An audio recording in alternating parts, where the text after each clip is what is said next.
गिलगित बाल्टिस्तान भरा पड़ा हुआ है खजानों से, मैं यही कहूँगी। और मैं, आप सच पूछे तो मैं ये समझती हूँ कि मैंने अभी उसका आधा भी एक्सप्लोर नहीं किया। खबर है कि आपने शादी भी गिलगित बाल्टिस्तान से की है कि लोग कहते हैं कि मीसा को गिलगित इतना अच्छा लगा कि यहाँ से ही शादी की आपने, तो इस बात में कितनी सदाकत है? इस पर मैंने व्लॉग भी बनाया था कि मैं अपने हस्बैंड से कैसे मिली हूँ। उस वक्त सिर्फ मैं अकेली थी, तनाव ट्रैक कर रही थी, तो मेरे कदमों के साथ किसी के कदमों की चलने की आवाज़ थी जी, और वो किसी शूज़ की आवाज़ थी, और जैसे जैसे मैं कदम रख रही हूँ वैसे वैसे वो भी कदम साथ साथ चल रहे थे। कि मेरा मिक्स एक्सपीरियंस रहा है, कुछ अच्छे लोग भी मिले हैं, कुछ बुरे लोग भी मिले हैं, लेकिन मोस्टली जो लोग मिले हैं वो एहसास करने वाले, इज्जत देने वाले अच्छे लोग ही मिले।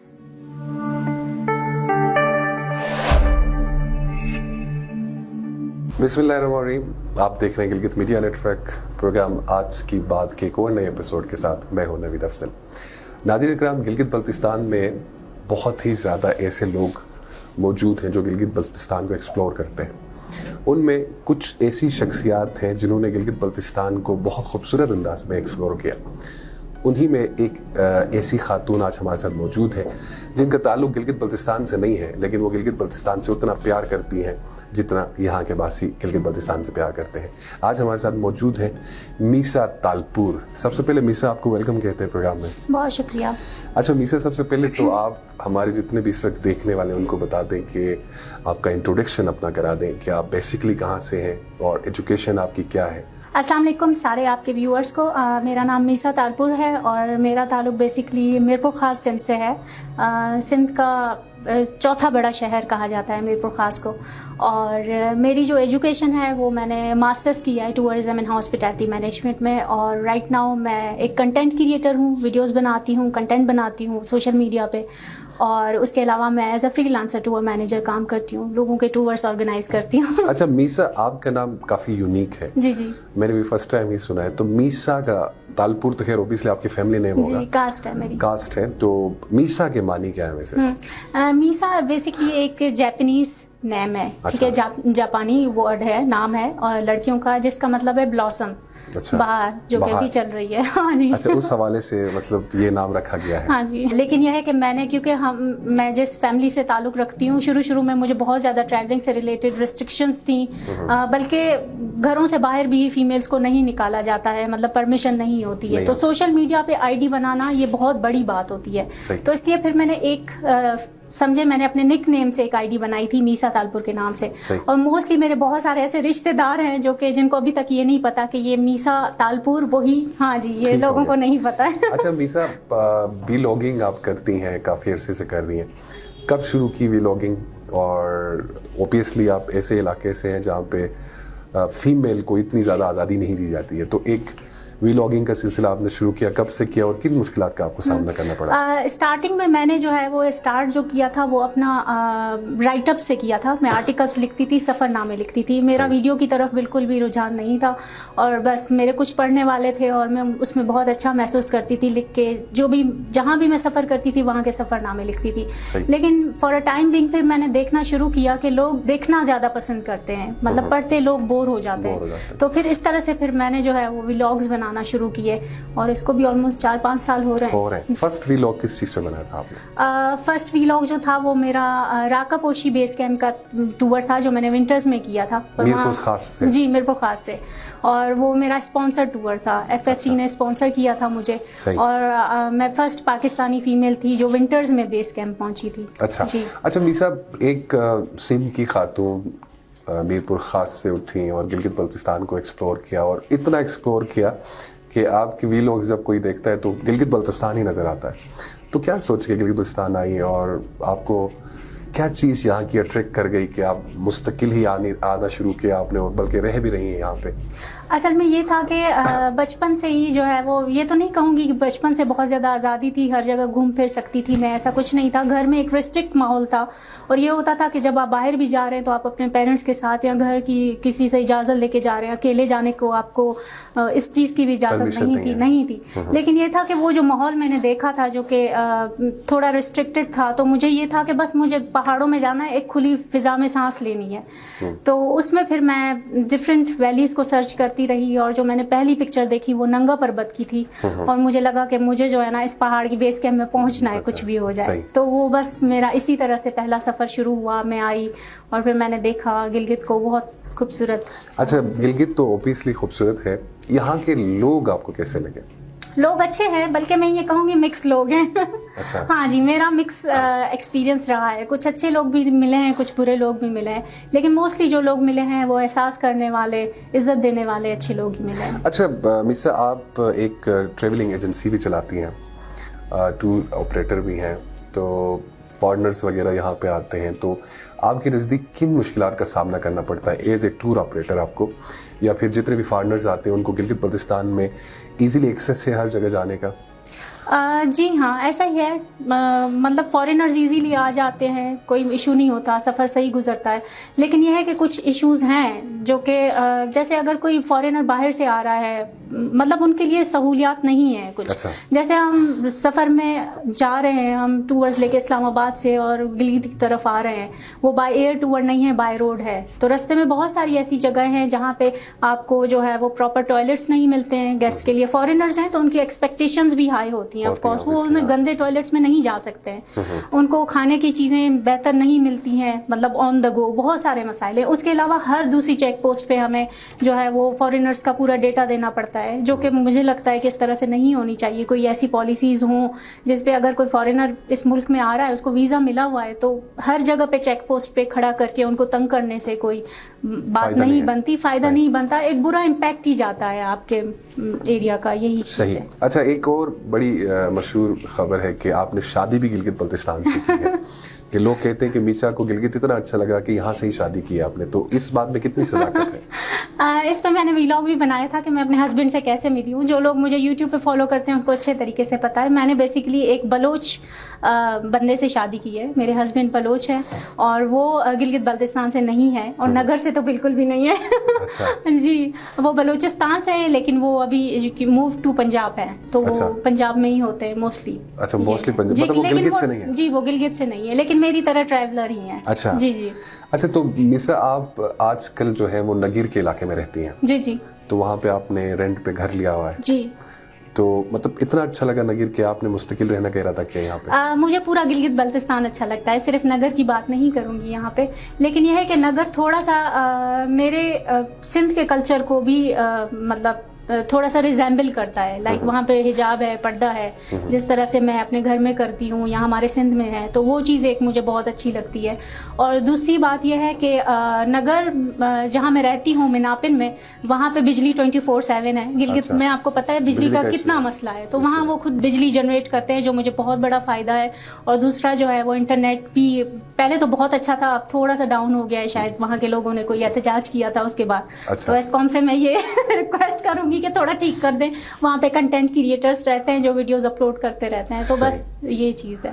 अच्छा मीसा, सिंध का कल्चर तो ऑब्वियसली आपके घर का कल्चर है, तो गिलगित बल्तिस्तान में भी तो काफ़ी आपने टाइम जो है स्पेंड किया है, तो वहाँ के कल्चर और यहाँ के कल्चर में क्या सिमिलरिटी आपको फील हुई कि यार ये चीज़ें जो है वो मेरे को खास, या सिंध के कल्चर में भी ऐसी हैं और गिलगित बल्तिस्तान के कल्चर में भी ये चीज़ सिमिलर है दोनों की?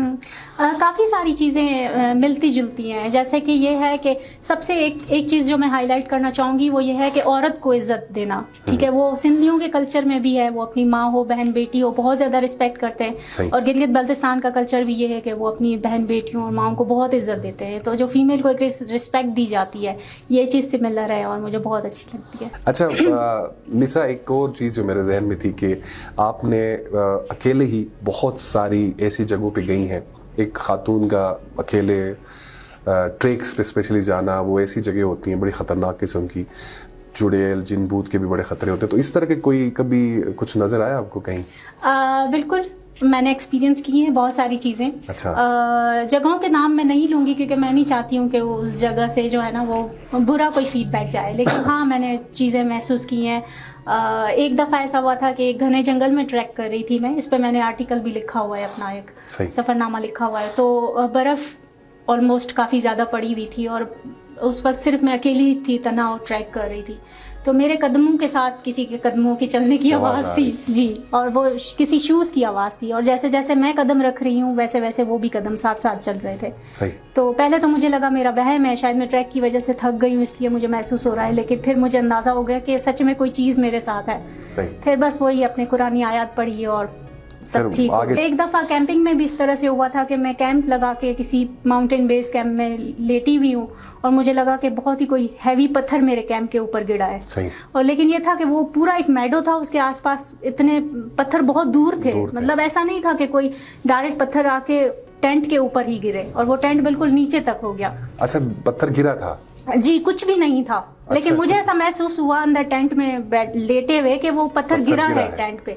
लेकिन जब मैं बाहर निकली तो कोई भी पत्थर शत्थर नहीं था, लेकिन वो थी कि 14 मून था, वो 14वीं का चांद निकला हुआ था। हाँ, वो चांद के साथ जिन्नात का काफी मेरे ख्याल से लिंक वगैरह होता है। आपने बताया कि आपने ट्रेकिंग बहुत ज्यादा की है, तो ट्रेकिंग की जो बेस्ट प्लेसेस हैं, आप बेस्ट ट्रेक प्लेसेस तो आपके नज़दीक कौन से हैं? क्योंकि इस वक्त बहुत सारे गिलगित बल्तिस्तान के लोग भी हमें देख रहे हैं और डाउन साइड से भी लोग देखते हैं, तो उनको क्या सजेस्ट करेंगे, कौन से बेस्ट ट्रैक्स हैं गिलगित बल्तिस्तान? गिलगित बाल्टिस्तान भरा पड़ा हुआ है खजानों से, मैं यही कहूँगी। और मैं, आप सच पूछे तो मैं ये समझती हूँ कि मैंने अभी उसका आधा भी एक्सप्लोर नहीं किया, और मैं बहुत सारे ऐसे ट्रैक्स हैं जहाँ मैं नहीं गई हूँ, मैं जाना चाहती हूँ, जिसमें K2 बेस कैंप है, स्नो लेक है, हिस्पर है। लेकिन ये कि जो बिगनर्स हैं, अभी स्टार्ट कर रहे हैं, उनको मैं फर्स्ट तो यही सजेस्ट करूँगी कि सबसे स्टार्ट पहले वो राकापोशी बेस कैंप का ट्रैक करें, क्योंकि वो ईजी है निस्बतन। उसके बाद फिर नांगा पर्वत दोनों साइड से कर सकते हैं, अस्तोर तर्शिंग साइड से भी और फेरी मेडोज रायकोट साइड से भी। उसके अलावा अगर हम बल्तिस्तान की बात करें तो बल्तिस्तान में भी काफ़ी सारे ड्रे ट्रैक्स भी हैं और दूसरे भी काफ़ी ज़्यादा ट्रैक्स हैं। नगर में रशलेक है जो कि थोड़ा मुश्किल है जी, थोड़ा। आपका फेवरेट ट्रैक कौन सा है? मेरा फेवरेट ट्रैक अभी तक का मैं चुमर बुकोर को ही अपना नंबर 1। कौन से? ये सुमायर वैली में माइंस हैं, जेम्स स्टोन्स की, एक्वामरीन्स और दूसरे बड़े पत्थर हैं वहाँ पे। और उसकी height almost 18,000 feet above sea level है। लेकिन वहाँ जो खूबसूरती है, जो दिरान जो पहाड़ है, उसका जो नज़ारा मिलता है वो बेइंतहा खूबसूरत है, तो मुझे वो बहुत पसंद है। यानी मतलब अगर कोई फैमिली के साथ वहाँ पे ट्रैकिंग करना चाहे तो पॉसिबल है?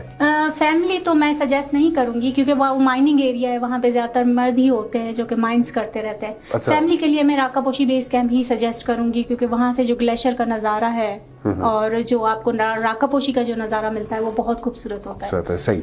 अच्छा मीसा, बहुत सारी जगह तो आपने एक्सप्लोर कर ली है गिलगित बल्तिस्तान की स्पेशली, तो कौन सी ऐसी जगह है जो आप कहती हैं कि मुझे यहाँ लाजमी जाना है और अभी तक आपने वो जगह नहीं देखी?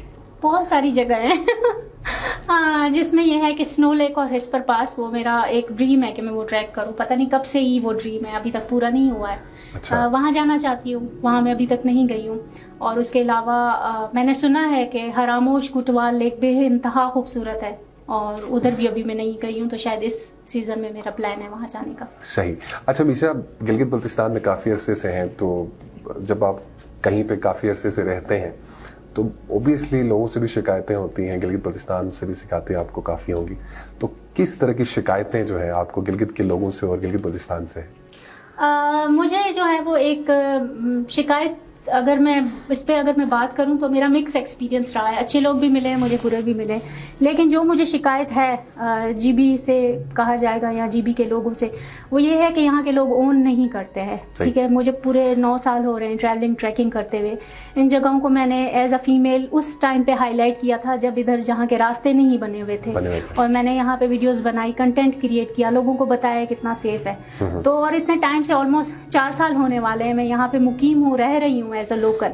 लेकिन एक फ़र्क रखा जाता है कि मैं डाउन से हूँ, मैं यहाँ की नहीं हूँ। ठीक है, मैं गाड़ी तक अपने नाम पे रजिस्टर नहीं करा सकती, वो भी मैंने किसी और के नाम पे रजिस्टर कराई हुई है। मैं यहाँ पे ज़मीन नहीं ले सकती, बहुत सारे मसले हैं, तो मैं यही कहूँगी कि ओन नहीं किया जाता। दूसरी बड़ी शिकायत जो है वो मुझे ये है कि एज अ कंटेंट क्रिएटर मेरा कंटेंट चोरी होता है, मेरे नाम से फेक आईडीज़ बनी हुई हैं बहुत सारी, जिनको मैं रिपोर्ट कर करके थक गई हूँ। मतलब आप जो रियल आर्टिस्ट है उसको वैल्यू करें, ना कि आप उसकी जो कंटेंट आप उसने बनाया हुआ है वो चोरी करके आप जो है वो अपने पेजेस चला रहे हैं और उसके व्यूज़ देख रहे हैं, तो ये इंतहाई गलत बात है। चलें जी, आपका ये जो मैसेज है ये भी सब तक पहुंच गया। आप एज ए स्टूडेंट हैं टूरिज़्म की, तो एज ए स्टूडेंट आप जितने भी इस वक्त लोग हमें देख रहे हैं उन सबको टूरिज्म के हवाले से, गिलगित बल्तिस्तान टूरिज्म के हवाले से क्या पैगाम देना चाहेंगे? मेरा मैसेज जो हर दफ़ा मैं अपने इंटरव्यूज़ में देती हूँ वो यही होता है कि यहाँ के जीबी गिलगित बल्तिस्तान के जो मर्द हजरात हैं उनको मैं ये कहती हूँ कि आप अपनी खवातीन को एम्पावर्ड करें, जिस भी शोबे में वो जाना चाहती हैं उनमें उनको इतना फ्रीडम दे के वो, और माशाल्लाह से बहुत सारी कंटेंट क्रिएटर लड़कियाँ दिख रही हैं जो कि जीबी से निकल रही हैं और बहुत अच्छा लगता है उनको देख के। इवन जो लड़के हैं उनको मैंने यही कहा कि जितना आप अपने एरियाज़ की ब्यूटी को हाईलाइट कर सकते हैं उतना कोई बाहर से आके नहीं कर सकता है। तो माशाल्लाह से बहुत सारे लोकल फोटोग्राफर्स और कंटेंट क्रिएटर्स लड़के हैं जो कि वीडियोस वगैरह और काफ़ी कंटेंट क्रिएट कर रहे हैं जो कि देख के बहुत अच्छा लगता है। और दूसरा ये है कि जो देख रहे हैं, जो डाउन से हैं, गिलगित से नहीं है, उनको यही मैसेज है कि वो आएँ, जीबी को देखें, बेइंतहा खूबसूरत हैं ये जगहें। बाहर जाते हैं इतने टूर्स में वो पैसा खर्च करते हैं तो बेहतर है अपने मुल्क को देखें। सही। अच्छा, यूट्यूब आपका चैनल है? जी जी। किस नाम से आपने? मीसा तालपुर, इसी नाम से। मीसा तालपुर के नाम से ही चले जी। मीसा तालपुर के नाम से यूट्यूब चैनल भी है। आप लोग ना इनको सब्सक्राइब भी करें, इनकी वीडियोस बहुत अच्छी होती हैं, व्लॉगिंग ये करती हैं, कमाल से करती हैं। अभी मेरी उसमें कतर की सीरीज चल रही है, अभी रिसेंटली मैं कतर से वापस आई हूँ तो वो भी आप लोग देख सकते हैं इनके यूट्यूब पे जाके आप देखें, ज़रूर इनको सब्सक्राइब करें। चलिए जी, बहुत शुक्रिया मीर साहब, बहुत अच्छा लगा आपसे बात करके। आपको हमने व्लॉगिंग में देखा है, वीडियोस में देखा था, पर्सनली मिलके भी बहुत अच्छा लगा। जैसी आप लगती हैं ऑब्वियसली वैसी ही हैं। तो थैंक यू वेरी मच, आप आई गिलगित मीडिया नेटवर्क के प्रोग्राम में।